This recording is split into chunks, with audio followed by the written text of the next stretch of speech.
So for the guy who normally catches everything in sight, this week he is catching plenty of criticism from all sorts of people concerning his antics and his behavior coming back to this Sunday's game, New York Giants and Carolina Panthers. We're, of course, talking about Odell Beckham Jr. I've got Macy Golder on the line to talk about Beckham, the would-be suspension, his behavior, Josh Norman's behavior, and what's right and maybe what is just football. So, Macy, let's talk about this. Odell Beckham Jr., maybe the best wide receiver, and seemed to be off his game, maybe possibly due to his behavior and his one-on-one matchup with Josh Norman. So just your thoughts in watching the game and your reaction. Mark, so I thought it was interesting. You see Odell miss, I think it was like 54-yard wide open touchdown that it's any ball he should have normally had. So you think, okay, maybe you missed one really big catch. All right, move on. But it seemed to run deeper than that, and his battle with Norman kind of continued, as we all saw. And I know I questioned it watching it. What is going on? What is going on? Even the refs, there's not much calling coming from the refs, and you're wondering, especially in this day and age in the NFL, how do they allow this to continue?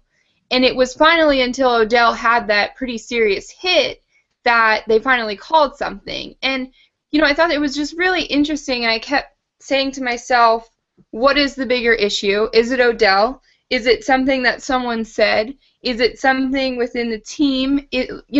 Trying to figure out what really happened. And what I think is interesting is how there's always two sides to a story. And Norman kind of trash-talked him all week and got into his head. And I think that's where we all said, all right, Odell was a little bit of the tougher or the less tough one there, and he got to him. But then you see pregame, and now Carolina's walking around with baseball bats on the sidelines or on the field, and they're kind of swinging it at him, and then apparently, bigger things were said. So then you kind of say, all right, do I want to go back to Odell's side and say, okay, they were really doing things they shouldn't have been doing and that were unfair. So I think this whole thing is really interesting, and we've never really seen something like this in the NFL. Yeah, the rhetoric before the game got out of hand. The Carolina Panthers tweeting and putting things on social media with baseball bats. Hey, I guess that happens. I had never seen that before, but I know that at least one of the Panthers mentioned that, this happens all the time. So fine. Once they bring the bat on the field, I think that should be outlawed. Should not be NFL players bringing bats out onto the field. There's that one clip of Eli Manning welcoming the teammates on the field and warming up, and you see, the Carolina Panther with the bat on the field. You just can't have that. That does no one any good, and there's no reason to have a baseball bat on a football field. That doesn't excuse Odell Beckham's response. So I think you addressed it well in regards to those guys went at it almost from the opening play. And the officials seemed to let it go for a little while, and then they jumped into it and tried to refrain them a little bit too late and started throwing flags when tempers were already off the charts. And so the response was a little bit too little too late. Now, I think a lot of that just happens. Obviously, this matchup was magnified going into it because of the caliber of the two players. Josh Norman has been largely considered the best cornerback in the NFL this season, and we know what Odell is. And so the matchup has been anticipated just as a football matchup. Then on top of that, there's all the trash talking going into it. And so there was going to be a heated battle. But if you watch most wide receivers and defensive backs, they do get into it. So a little bit of that, they're gonna tussle, but once you start to swing punches, and definitely once you start taking a running, leaping, spearing helmet to helmet shot at another player at the end of a play, that obviously can't be tolerated. I agree. It just continued, like you said, it just kind of kept brewing and brewing. And what I think is the most interesting part of all of this, especially for Odell, and I would say the biggest part where I personally think he really messed up, I get on a field, you have this, there's been this, they got into your head. So you're kind of, trying to battle that. But once he got into that locker room, and he sat there with the media. The media asked every question about this and that, and his response every time was, yes, it was a tough loss, or it was a tough loss for the team, and everything was about them losing the game. And finally, one reporter said to him, Odell, why did you do it? And his response was, next question. So I think right there and then, Odell had a chance to say, it ran a little bit deeper than just what you guys saw on Twitter or this or that. He had a chance to maybe justify his side of the story. And I feel like he just kind of sat there and continued with that arrogance, which does not make him look any better. Because I can say as a fan and also as someone who covers the New York Giants, I was embarrassed by Odell's behavior. And I did not think that it was appropriate. And I know NFL fans in general were embarrassed by that type of behavior. And it was not acceptable. So for him to even act like that post-game in the locker room, if he still had that arrogance to him, he should have said, I'm sorry, I'm not talking to the media. And then he could have released his statement, which he just did on Twitter. I thought it was really unprofessional of him, and that was kind of his chance to make up for what happened. And even if he fed into them a little bit to say, hey, it was a week-long just mind battle, this and that, he would have given them something, and he gave them nothing but arrogance, and I don't think that was right. So I failed to mention that Macy writes for the Giant Insider, and so please check out her work there.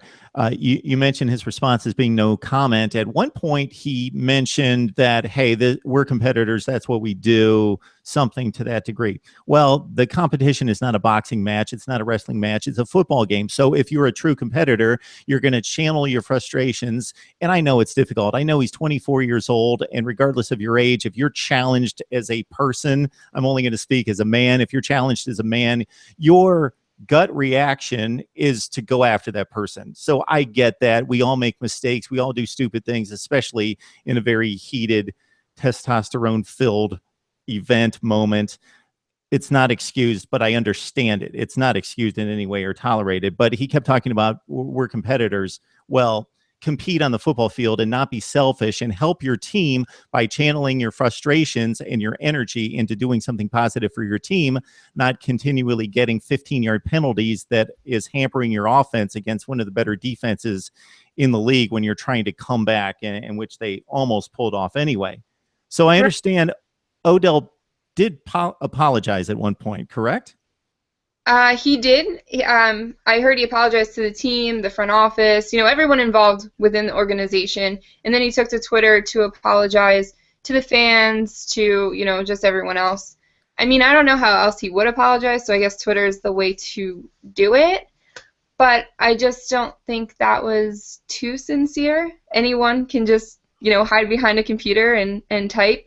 I think, I don't want to say more of the right thing to do, but he could have directed it more towards his actions rather than just like, sorry to the fans, sorry to let you down. He was an embarrassment. And even like you just said, that he said he was aggressive and this and that question came from, why did you dive into that pile and go for that head-on-head collision? And he said, what collision, what flag, what penalty, what thing. And if you can't even own up to that, that was something that was really the turning point of it. I think that's where he should have said that he was wrong. And he really could have injured himself or anyone else that was, going to get hit. So I think he should have taken the responsibility for that. And he should have, admitted that what he showed us on Sunday is not role model material. And Odell has quickly become a role model to a lot of kids out there within the past year. And that was not role model material. And it does not say, hey, it's okay to have a bad day and do inappropriate things on the field and basically lose the game for your team. So I have trouble with the apology in that I'm all about second chances. Like I just stated, we all do stupid things. We need second chances. We should suffer the ramifications and the penalty that is due us for our actions, but I think we deserve second chances or need second chances. I don't know if we deserve them. We need second chances in life. The problem I have with the apology is it's impossible to judge the sincerity. One time, just one time, Macy, I would love to see somebody do something wrong, and actually before they're reprimanded or before it's investigated and found out, in this case, it was out there for everyone to see, but in other cases, before they're found out, actually own up to it and admit it and come clean, then I would know that they're sincere because they actually are sorry for what they did and they're displaying that, and not sorry because they got caught. Right, and that's when Odell had his chance with the media. He could have apologized right there and then and said, hey, I have to take full responsibility for my actions, but instead he used no comment. That was a tough loss. What penalty? You're only continuing your arrogance, and it makes you even, okay, you stepped off the field, and people say don't take your work home, and he stepped off the field and still took it with him. So we've got a one-game suspension. That was the initial ruling, and then that was revised today. I'm sorry, I was in meetings all day. I don't know what happened here. So that's the thing. So it was reported that it had been overturned, but now they're saying there's no official confirmation that it's been overturned. And by the way things are looking right now, I believe he's still suspended. Could it change? Maybe, but I don't think he'll play Sunday. But to see that out there and to see the reaction that people had that, hey, this guy got away with that game he just played last Sunday, and now he's get to play again this week, what does that say about the NFL? But right now, it's still looking like he'll be suspended. Players get suspended for helmet-to-helmet contact when they're making a split-second decision during the course of action. This is like premeditated, like he had time to think about what he was going to do. So I think it's a more egregious issue, and he should be penalized at least a game. I might go for 2 games myself, but I don't think there's any special rule or perfect perspective on suspension lengths. I completely agree with you. I think he should definitely be suspended, if not, for the next 2 games. I don't think the 1 game is harsh enough. And I think one of the biggest things that bothered me Sunday was, why didn't these coaches bench him? I understand he's your all-star, he's your this, but why keep someone like that in the game? It's bad karma and energy for the rest of the team. And I believe fully in, the energy and this and that. And the Giants lack that energy. And there's something about the negativity that Odell brought on the field, and you could almost see it in the body language of all those players, because as soon as that ball got near him, or even if it wasn't, you saw him going out a player. And it doesn't matter, you could run for 15 yards, but if Odell does something, it's coming right back. So he hurt the whole team. And to see him go to the sideline, he should have been getting yelled at by these coaches. And instead, it seems like these coaches kind of babied him and said, hey, don't worry about it, you'll be all right. I don't think that was correct on the coach's spot. You need someone to get in your face saying, knock it off, let's go. That's that.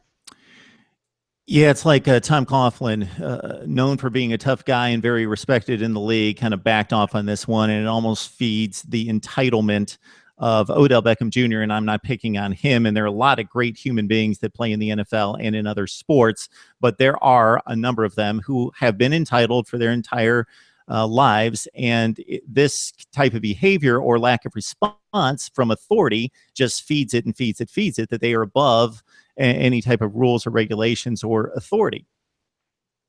Especially being a pretty young guy in the NFL. He's not, some 10-year veteran that you're like, okay, well, whatever. I would not be surprised if we see this kind of behavior from Odell again. All right, Macy Golder joins us from the Giant Insider. Of course, join our show as well, Mark and Macy. Macy, thanks so much for sharing your thoughts on this. Thank you.